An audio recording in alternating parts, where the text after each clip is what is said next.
ان کا جو ڈاکٹر تھا اس نے نیشنل ہیلتھ کے ہاسپٹل میں ان کا علاج کر رہا تھا، اور ان کے جو نیشنل ہیلتھ کے ہاسپٹلز تھے ان میں مفت علاج ہوتا تھا، مفت، جو کہ لوگ پیسے نہیں دے سکتے تھے۔ تو میں اپنی والدہ کے لیے پیسے دے کے علاج کروا رہا تھا، اور ان کے ساتھ والے بستر پہ ایک عورت تھی جس کا مفت علاج ہو رہا تھا۔ تو میں مسلسل دیکھا کہ ڈاکٹرز اور نرسز کوئی فرق نہیں کرتی تھی ان کے بیچ میں۔ تو یہ یاد رکھیں، میں اپنی قوم کو بار بار ایک چیز سمجھاتا ہوں کہ ہمارے نبی کو رحمت للعالمین کہتے تھے، اللہ نے قرآن میں ان کو رحمت للعالمین بنایا تھا، سب انسانوں کے لیے رحمت بن کے آئے تھے۔ اس کو اگر ایک قدم آگے لے جائیں تو جو بھی ان کی سنت پہ اور ان کے راستے پہ چلے گا، اللہ کی رحمت ان لوگوں کے اوپر آئے گی۔ تو میں نے تو اپنی آنکھوں سے دیکھا کہ وہ ملک، جو ہمارے دین والے تو لوگ نہیں وہاں، لیکن میں نے اللہ کی برکت دیکھی ادھر، وہاں اس طرح کے حالات نہیں جو ہمارے ملک میں، کیونکہ وہ مدینہ کے ریاست کے زیادہ قریب ہے ہمارے سے۔ اسکینڈینیویا چلے جائیں، وہاں اور زیادہ قریب ہیں، برطانیہ سے بھی بہتر فلاحی ریاست ہے، لیکن آپ اپنی 50 سے اوپر مسلمان ملک ہیں، اور مجھے زیادہ تر موقع ملا ان مسلمان ممالک میں جانے کا، اور مجھے افسوس سے کہنا پڑتا ہے کہ شاید ہی وہاں کوئی فلاحی ریاست میں نے دیکھی ہے۔ تو مجھے اس کے ایک محمد عبدو، بہت بڑا مسلمانوں کا عظیم اسکالر تھا، عالم تھا، تو وہ آج سے کوئی 150 سال پہلے جب یورپ گیا تو اس نے مصر واپس آ کے کہا کہ یورپ میں مجھے مسلمان تو نہیں نظر آئے لیکن بڑا اسلام نظر آیا، اور مصر میں مسلمان تو بڑے ہیں لیکن اسلام بہت کم ہے۔ تو میں ہمیشہ سوچتا تھا کہ ہم کیسے، پاکستان میں اتنی بڑی ہماری آبادی ہے، ہم کدھر سے پیسہ لے کے آئیں گے اس ملک کو ایک فلاحی ریاست بنانے کے لیے؟ اور خاص طور پہ جو سب سے زیادہ پیسہ خرچ ہوتا ہے وہ وہ ہیلتھ پہ ہوتا ہے، اس سے تعلیم اور ہیلتھ پہ تقریباً ایک ہی برابر، لیکن ہیلتھ میں اور بھی زیادہ پیسہ خرچ ہو جائے، یعنی گورنمنٹ کے ہاسپٹل بناؤ، وہاں مفت علاج کرو اور ساری آبادی کو کور کرو۔ تو میں سوچتا تھا کدھر سے پیسہ آئے گا، کیونکہ برطانیہ کا تو جو ہیلتھ بجٹ ہے، صرف ہیلتھ کے اوپر جو سالانہ بجٹ ہے، وہ پاکستان کے 22 کروڑ کے بجٹ سے کئی گنا زیادہ ہے۔ تو میں سوچتا تھا کدھر سے پیسہ آئے گا۔ تو جب ہماری حکومت پختونخوا میں آئی، ہم نے یہ ایکسپیریمنٹ کیا، اور میں پختونخوا کی حکومت کو خاص یہ خراج تحسین پیش کرتا ہوں کہ انہوں نے پہلی دفعہ ہیلتھ کارڈ نکالا، اور بڑا ڈر کے، کیونکہ پتہ نہیں تھا کہ کیا ہوگا، کیونکہ پاکستان میں تو اس طرح کا کوئی سوچا ہی نہیں کسی نے۔ تو ہیلتھ کارڈ تھا صرف غریبوں کے لیے، پختونخوا میں پہلے ہیلتھ انشورنس نکالی انہوں نے۔ تو جب وہ کامیاب ہوئی تو ہم نے پھر یہ بڑا قدم اٹھایا، اور یہ آپ کو میں یقین دلاتا ہوں، آپ دنیا میں کہیں بھی چلے جائیں، آپ کو یونیورسل ہیلتھ کوریج، یہ جو ہیلتھ کارڈ آپ کو دے رہا ہے، یہ امیر ترین ملکوں میں نہیں ملے گی۔ اگر ادھر انہوں نے ہیلتھ انشورنس لینی ہوتی ہے، اس کے پیسے دینے پڑتے ہیں، پریمیم دینا پڑتا ہے۔ یہاں تو ہم اپنے سارے پنجاب کے اور پختونخوا، انشاءاللہ گلگت بلتستان، آزاد کشمیر جدھر ہماری گورنمنٹس ہیں، اور جو کولیشن گورنمنٹ بلوچستان میں بھی ہے، وہاں ہم سارے خاندانوں کو ہیلتھ کوریج دے رہے ہیں۔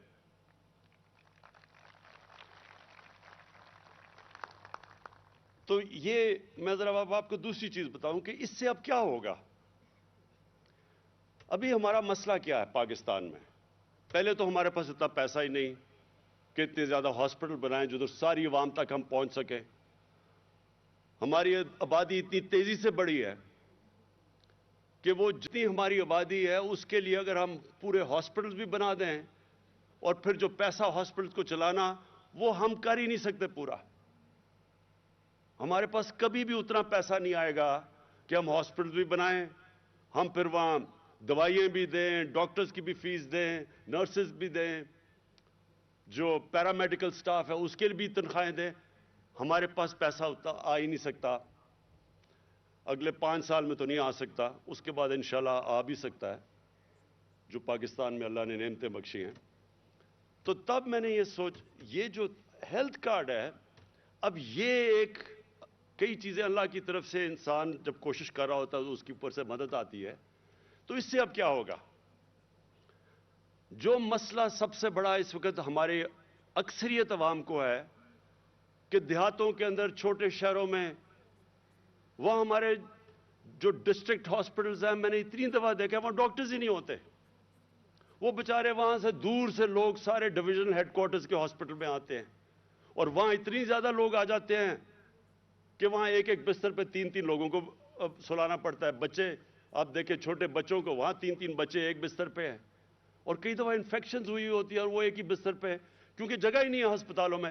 تو تھوڑے سے ہاسپٹل میں زیادہ تر لوگ پہنچ جاتے ہیں, اور جو پیسہ خرچ کر رہی ہے حکومت ڈسٹرکٹ ہاسپٹلز میں, وہ خالی پڑے ہوتے ہیں کیونکہ وہاں ڈاکٹرز ہی نہیں جاتے. تو یہ جو اب ہیلتھ کارڈ ہے یہ کیا کرے گا؟ اب چھوٹے سے چھوٹے بھی شہر کے اندر پرائیویٹ سیکٹر جائے گا ہاسپٹل بنانے, جو پہلے نہیں جاتا تھا. پرائیویٹ سیکٹر صرف بڑے شہروں میں ہاسپٹل بناتے ہیں کیونکہ وہ سمجھتے ہیں چھوٹے شہروں میں پیسے ہی نہیں لوگوں کے پاس. اب یہ جو ہیلتھ کارڈ آئے گا, یہ پہلی دفعہ چھوٹے شہروں میں, قصبوں میں, بلکہ گاؤں میں بھی پرائیویٹ سیکٹر جائے گا ہاسپٹل بنانے, کیونکہ اب لوگوں کے پاس پیسے ہوں گے اپنا علاج کروانے کے لیے ہیلتھ کارڈ کے ذریعے. تو انشاءاللہ یہ ایک سارے پاکستان میں خود ہی ہیلتھ کوریج پہنچ جائے گی. دوسرا, ان سرکاری ہاسپٹلز میں جدھر ڈاکٹرز نہیں جا رہے, جدھر کام نہیں ہو رہا, ظاہر ہے مریض تو وہاں نہیں جائیں گے, مریض ادھر جائیں گے جس پرائیویٹ ہاسپٹل میں جدھر ان کو علاج مل رہا ہے. تو اب یہ گورنمنٹ ہاسپٹلز میں پریشر پڑ جائے گا. جب دیکھیں گے, گورنمنٹ دیکھے گی کہ ہاسپٹل میں کوئی آ ہی نہیں رہا, تو وہ پوچھے گی کہ کیوں نہیں آ رہا جناب. وہ ڈاکٹرز کی پوچھ گاچھ ہوگی جو اب تک نہیں ہوتی. اور یہ آپ دیکھنا کہ ساری پاکستان کے ہیلتھ سسٹم میں انشاءاللہ ایک انقلاب آئے گا, اور آپ کی دیکھتے دیکھتے انشاءاللہ آئے گا. میری آج بات یاد رکھنا. اب دوسری چیز, یہ ہم کب کر رہے ہیں سارے پنجاب میں, اور یہ سن لیں پھر سے, کبھی اس ملک کی تاریخ میں کبھی اتنا پیسہ عوام کے اوپر کسی نے خرچ کیا ہی نہیں ہے. 400 ارب روپیہ پنجاب خرچ کر رہی ہے ہیلتھ کارڈ پہ. یہ کوئی سوچ بھی نہیں سکتا پاکستان میں پہلے کہ کوئی اتنا پیسہ خرچ کرے گا. خاص طور پہ وہ لوگ جن کو کھانسی بھی ہوتی تھی تو وہ سارا ٹبر باہر علاج کروانے جاتا تھا, ملک سے باہر. ان کو کیا پتا کہ لوگوں کے اوپر کس طرح مشکلات ہے, خاندان کے اوپر کیا گزرتی ہے, کیا گزرتی ہوگی. کیونکہ میں نے تو یہ شوکت خانم اسی لیے بلایا تھا کہ جب میری والدہ کو جب ان کی تکلیف دیکھی تو ہم سارے خاندان پہ کیا گزر رہی تھی, ہمارے بہن بھائیوں پہ. تو کسی سوچیں غریب گھر میں جدھر ان کے پاس پیسہ نہیں ہے علاج کا, وہاں اپنے بچوں کا کسی نے علاج کروانا ہو تو ماں باپ پہ کیا گزرتی ہوگی, بچوں پہ کیا گزرتی ہوگی جب ماں باپ بیمار ہوں. تو یہ سب سے بڑا ایک چینج ہے, اور میں سمجھتا ہوں کہ یہ ہمارا وہ راستہ ہے فلاحی ریاست کی طرف. لیکن ہم یہ کب کیا؟ جب پاکستان کے اوپر اور دنیا کے اوپر سب سے بڑا کرائسس, کبھی اتنا بڑا بحران 100 سال میں دنیا میں نہیں آیا جو پینڈیمک کووڈ-19 کی وجہ سے آیا. ساری دنیا کے اندر مہنگائی کی لہر آئی, معیشت سب کی نیچے چلی گئی لاک ڈاؤنز کی وجہ سے. اس دور کے اندر ہم یہ کام کر رہے ہیں کہ جب ایک دنیا کے اندر مشکل وقت آیا ہوا ہے. اور میں یہ بھی آج کہنا چاہتا ہوں اور اپنی گورنمنٹ کو, اپنی ٹیموں کو مبارک دینا چاہتا ہوں کہ جو ابھی خسرو بختیار نے بات کی کہ اکانومسٹ میگزین جو دنیا کی اکانومیز کا جائزہ لیتی ہے, جو ایک کریڈیبل بلو چپ میگزین سمجھی جاتی ہے اکانومیز کے اوپر, دنیا کی معیشت کے اوپر جو